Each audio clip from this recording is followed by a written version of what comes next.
it became really kind of important to me to have a community to talk about what I consider to be the really important issues of life, how we form a good society, how we care for each other, how we move forward toward common ethical goals. And for me, that doesn't include supernatural beliefs. So the ethical society was a pretty natural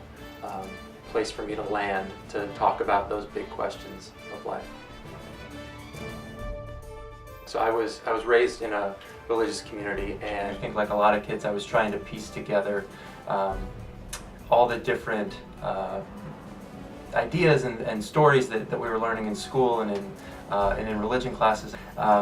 At the same time that my older sister was kind of dabbling with vegetarianism, and so this idea that particularly the wafer turned literally into flesh, and I knew that meat was flesh from animals. I was trying to piece all these things together, and so I asked my Sunday school teacher if my sister should refrain from eating meat on account of the vegetarianism. But so the next Sunday, I was pulled out of class and spoke with the priest who was in charge of the Sunday school, and he assured me that calmly but kind of firmly that our Lord is not an animal. And I remember thinking, well, shouldn't that make it a little bit worse even? But not to make light of a belief that a lot of people take quite seriously, but it was that sort of questioning of a core dogma that I think, for me anyway, was something that I had to kind of learn what was okay to question and what was not okay to question. And in my life, even though it was quite all right to question almost anything,